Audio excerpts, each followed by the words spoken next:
Okay, are you Everett? I am.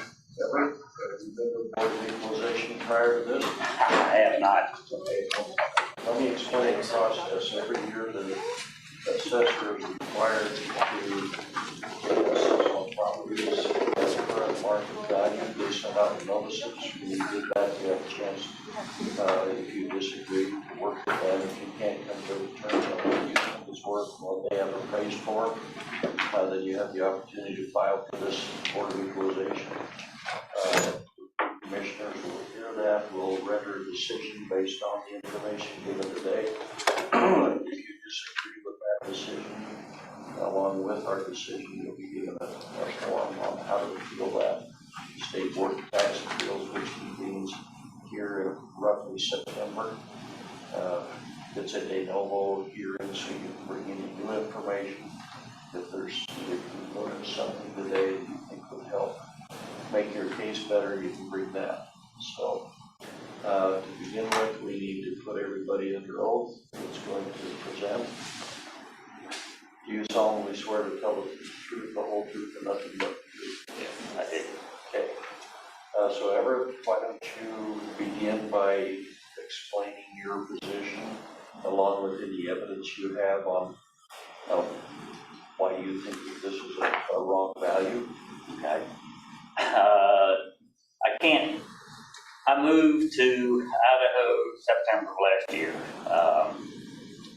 One of the considerations of moving was, a very advantageous real estate tax structure. I can't argue with the evaluation because that's what I paid for the house. My only argument and backup is there are a lot of states, and I know I'm familiar with Texas, have a cap on the amount of valuation can increase from one year to the next. As you said, the evaluation was for 2023, and for that evaluation to go from 23 or 22 to 23, approximately 55%. I think it's unreasonable without some adjustment as far as millage or any other consideration as far as the taxes for that particular piece of property. And that's in a nutshell. In 6 months, the evaluation, I say, went up 55%. Okay. So I'll start and say the challenge that we face is we are required by the state, every county in the state of Idaho is required to re-inspect 20% of the county each year. So that puts every home on a 5-year rotation. So every 5 years we're going through each area. This was the year that we went through your area. Sending survey letters out, trying to get into as many homes as we can. Well, that's when we'll utilize our aerial programs to make sure we're picking things up, making corrections as we see them. In addition to that, we are required each year to bring the value to market value. So you're always going to see that value fluctuate with market. You may, in those years when we're actually doing the physical inspections, you may see larger changes because there may be improvements that have picked up that were not previously there. That's kind of where we're tasked with trying to a market value. So Kathy kind of go through some comparable sales, yours included. Like you said, that's kind of the challenge is we are required to get market value. Your sellers obviously used it in determining that market. So I am not the appraiser for the area, which is no longer here. So I just went full sales when we were speaking on the phone. Some of these are older. When I was trying to get around that size of the home, that's where we ran into some issues that way. So I have houses that are older that are listed in that first section of your spreadsheet. That bottom section is reflecting newer homes, but closer as far as that size difference. The big thing that I would like to point out is we are coming in underneath the sale price, not by a lot, but he is part of what created that market.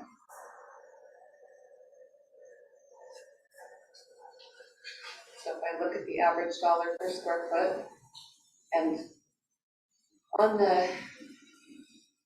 your spreadsheet, the one that says a $603.21 per square foot, there are outbuildings on that property, so I reduced that value and gave $1 per square foot without the outbuildings, so I could just look at the house by itself.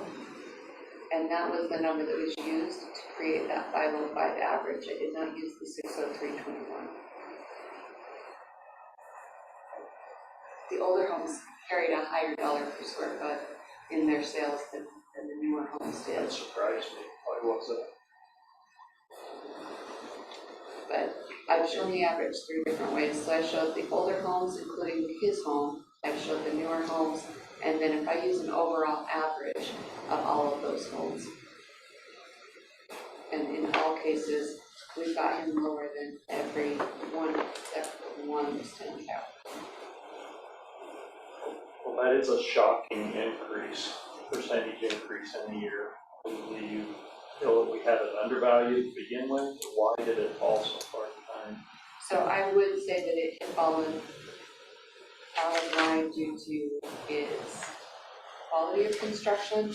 As I was reviewing through the notes on the property, the previous appraiser, she had changed that quality of construction to be up where it should be. I viewed the pictures of the home's interior online to see if that was justified, and I do feel like it's in line. It is obviously alarming to see the value increase that much in 1 year. Ultimately, our goal is to be accurate, and when we discover that mistakes were made, we discover garages that have been missed, basement finish that's not been picked up, it's obviously frustrating for obviously ourselves and the other homeowners to know that those homes were not valued correctly. But the moment we know, that there is an error, we want to make sure that we're correcting it. The value. But there should be some compensation for that, I would think. I'll give you an example, Texas. Their maximum increases in 1 year is 10%, which is, overall, when you're talking about the value of these houses, that's considerable. This evaluation was 55%, which I think is unreasonable. Somebody made a mistake someplace.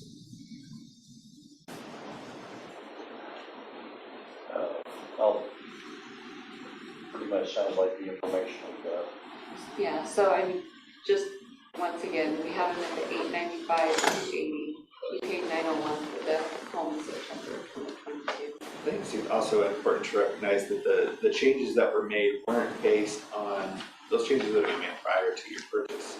So the changes that were made weren't they were based on whatever improvements they saw or whatever the current appraiser saw and graded. I think that the value coming in, granted we're a bit lower than your purchase price, but that tells me that the method is working. I certainly understand your frustration that it's gone up, but it was just that as if there was an error previously, it has been corrected. And I'll just address some of the things you brought up. I do agree that there's probably an error made, but the error was made prior and kept the valuation lower, which under the state regulations for Idaho, they have to equalize all properties because that's how they come up with school funding formulas and things like that. So theirs was unequal on the low side. They brought it up. We don't have a rule like Texas does. The rule they operate under is you bring it up to market value based on 2022 sales or other comparables each year. That may go down this next year with interest rates and everything. The other, the valuation was asked in 2022. When did you purchase it? In September of 22, it's highlighted in red on here. Yeah, it's the red sale. It's just a little confusing. And then you suggested, we could give you a compensation adjustment to the mill levy. We don't have the authority to do that. Now the mill levies are set, and when you view your tax notice, you'll notice several different entities that we collect taxes for. The county is one. The smaller part, especially if you live in Idaho Falls up there, you'll have your fire district, you'll have an ambulance district, you'll have the school district,